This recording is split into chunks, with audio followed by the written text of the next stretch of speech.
Efforts, of course, are being made to restore their fortunes after claims of massive corruption and mismanagement. Pravin Gorhan, as Minister of Public Enterprises, has the unenviable task of writing SOEs like Eskom and SAA. How is it possible when they're sitting under hundreds of billions of rand, in some cases, in debt? The Public Servants Association has warned that public sector pension money should no longer be used to bail out SOEs. In February, the PIC gave Eskom a loan of 5 billion rand, using money it manages on behalf of government pensioners. Eskom recently posted a loss of more than 5.5 billion. Last year, SAA received 2 bailouts, amounting to 10 billion. So this is just some of the figures that show how massive this problem is. Let's speak to an exec now that deals with public entities and strategy, PwC partner Yamkela Makupula. Thank you for being with us, Yamkela. Thank you so much. Firstly, just looking at the scale of the problem, you've said that the focus has been on the boards, and there was excitement when the likes of Jabu Mabuza came onto the Eskom board, but it's actually about the executives running the day-to-day operations. Tell me more. Yes, most definitely. Well, on that point, first of all, I must commend, firstly, the tone coming from the top, first from the president and the minister, that is very clear to say we will root out corruption, because if you clean up your business, then you start attracting investors and all these things that we need in order to inject money into these businesses. But at an executive level, though, there is your accounting officer, which is your CEO, and his executives that report to the board. Now, those are the people that whatever the board, whatever the minister and the president do, they have to deliver it on day-to-day basis. And from that level, one of the first things to look at, do we need to review our business model? So is the business model that we're having as this entity, does it still talk to the mandate of what we're supposed to deliver? Because if you, Department of Transport and PRASA, so as PRASA, do I still deliver the mandate of Department of Transport? I'm just making an example with that. Then once you've reviewed that, then you look at your executives, and each and every executive, you have to make sure that their KPIs, which is their performance metrics, they linked up with the strategy of that entity. Because what you want is a performance-based entity where people know that I have to deliver. And with that performance management, there has to be consequence management. So those are just the two that we can start with. So what you're saying, yes, there is confidence because of the changes at the top. I think that's already been seen. Yes. Some investors coming forward for Eskom, very happy with the board. So you're saying those board members, it's their job to put the right people in place and hold them accountable. Exactly, most definitely. And you take that then a layer lower than that, because now you've dealt with the executive management.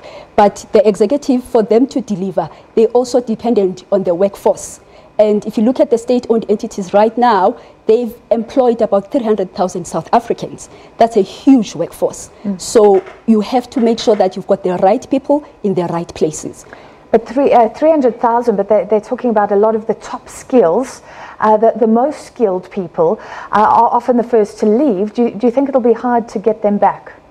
Well, with the confidence that is growing, with the changes that are being made, because remember, why were people leaving back in the days? It was because, if I look at myself, I'm a young executive, early in my 30s, the last thing I would want is to get myself into a bad reputation of some sort and all that. But now with this cleaning up that has been happening, which has been very positive, we've seen some positive reviews coming out of Eskom, out of SAA.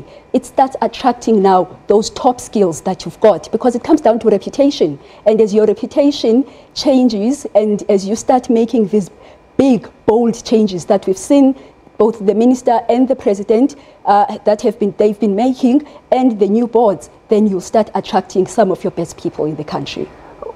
What do you think about the changes in executive positions? We won't go into specifics, but there have been changes at that level across some of the major SOEs. Well, I think that it's been a very positive thing, because if you look, for instance, even at the boards, what they've done, they've taken people with proven record. So you know that there's a chairman who has done it before, who has turned around and worked with his executive team to grow an entity. So they take that person and go put that person in an entity that is not doing well, or that needs a business driver that is going to assist it in growing. And that's how we do it in the private sector. So you check who are the people with the core skills within your firm, and then you take them and place them when it's time that you are in trouble. Yeah. And are you confident that these teams, in finality, can deal with the problem? You know, SAA always complains that they didn't have enough money in the first place to operate, so they're always on a knife's edge.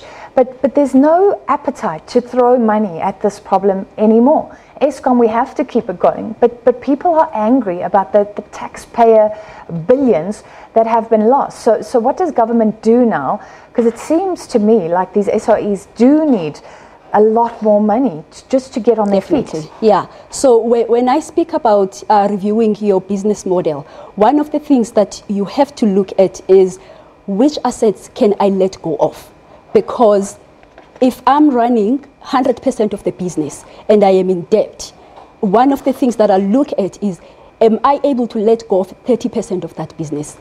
Sell it to a buyer that will be able to fund some of these businesses.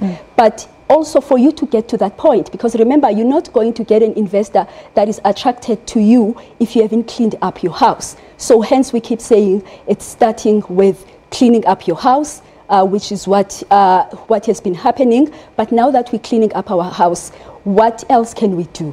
Can we recapitalize? Can we merge? Are there businesses within or within these entities? Are there entities that with the same linkages? So maybe whatever is happening at an entity level, the department is already delivering it. So there is no need for both those things. So you have to look at that. Or should we merge some of them? Or your non-core assets, and that's been coming out a lot. So what do you do with that? But even those conversations, you have to link them with the bigger picture of the country. If you're going to sell some of your non-core assets, who are you selling with? Your two. So are you putting in mind your black industrialist program? Because we still have to go back also to that. So it's going to be important. It's very tough discussions, and you're asking, can it be done? Most definitely. But it's not something that's going to be done overnight, and it needs a lot of people coming together. So next time you're here, maybe we'll be talking about who got a chunk of SAA to build that public-private partnership. Thank you so much for your time. And that was PwC partner Yamkela Makupula. Now the South African